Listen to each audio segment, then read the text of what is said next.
Isn't she awesome, right? She's so cool. I asked her if she wanted to fight backstage, and she said she doesn't fight for free, so she got out of that one. Just kidding, just kidding. I don't want to get beat up. So, Szabo is here to present Natasha Tracy with the Beatrice Stern Media Award. When Ross was 22, he started a nonprofit. Why? Because he thought there should be presentations on mental health at school assemblies, which is amazing. That landed him a job as a director for outreach for the Tipper Gore's mental health awareness campaign.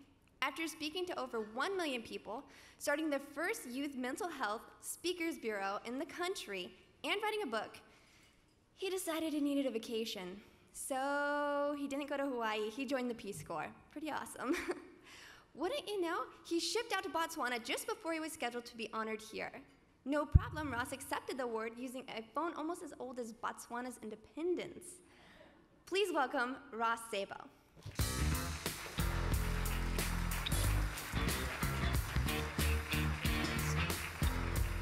Right, good evening, how's everybody doing?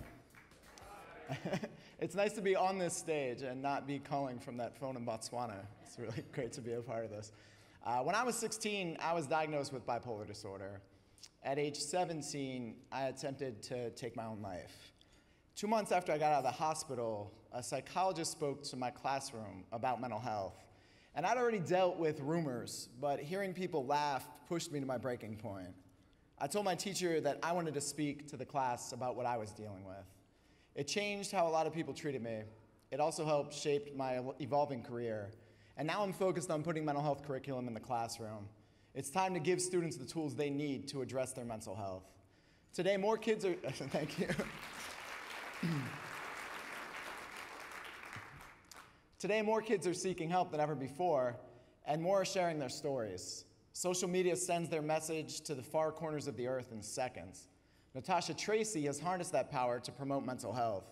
What began as an anonymous diary about her illness morphed into a worldwide network offering support resources and a forum on stigma. Now an award-winning writer and speaker, Natasha is just the kind of the person the Stern family had in mind when they created the Beatrice Stern Media Award. A fearless advocate like Bea, Natasha has used the power of the pen, or keyboard, to illuminate and inspire. Let's take a look at some clips of Natasha.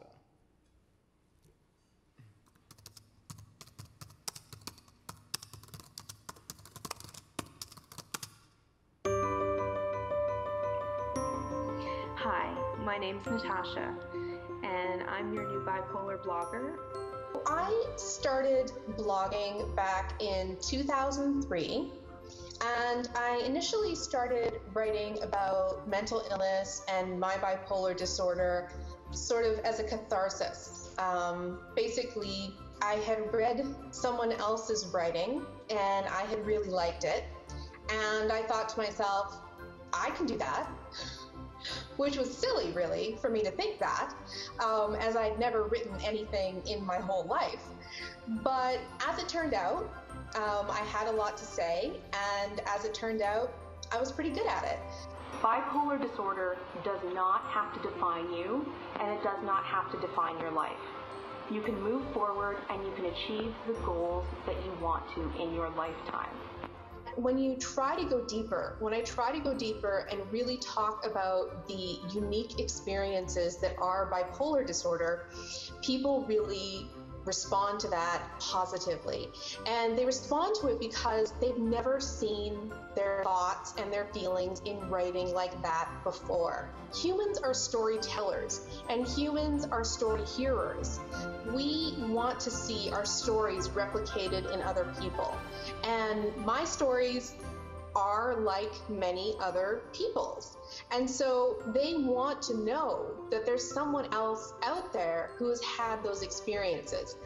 There's a tremendous power in social media to really make people realize that they're not alone. What I hear from people all the time is that they feel like they're the only one that feels that way. They feel like they're a freak. They feel like they're the craziest one on the whole planet. That's what people are feeling when they're alone in their houses.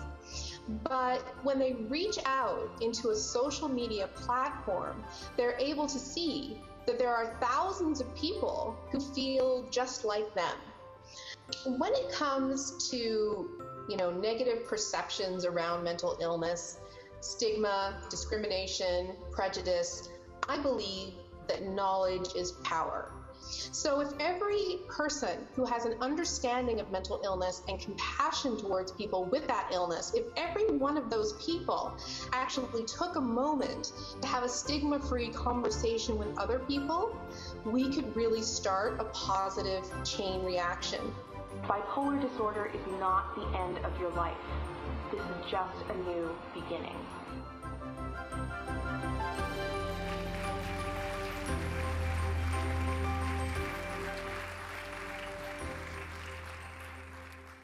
Please welcome the 2014 Beatrice Stern Media Honoree, Natasha Tracy.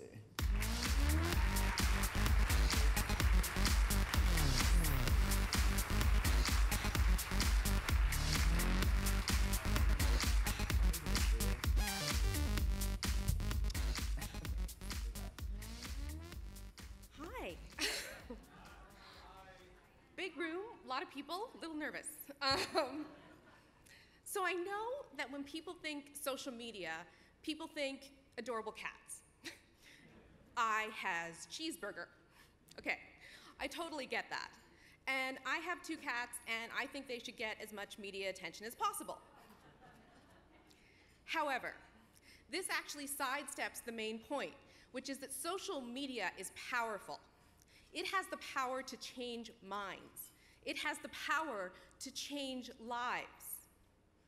One morning, I woke up, and I did what I do a lot of mornings. I went to my blog, and I started moderating comments. And I got through the first couple of comments, and I approved them, and I got to the third one. And the third one said, "I'm going to kill myself. I need help." I wrote back publicly, and I emailed the person, and I said, "I will help you. I just need to know where you are."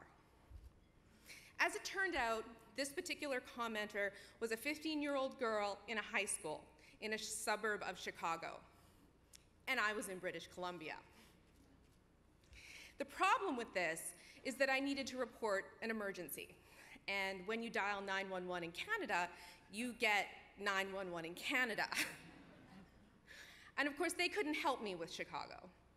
And so I asked them, what do I do?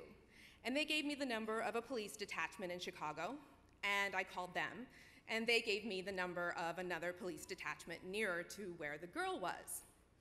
Meanwhile, this girl had emailed me and said, "I've taken the pills. They're starting to work. I'm scared you've forgotten about me." Thankfully for me, thankfully for her, she was found in time. She was taken to the hospital, and about a week later, I got an email from her thanking me for saving her life.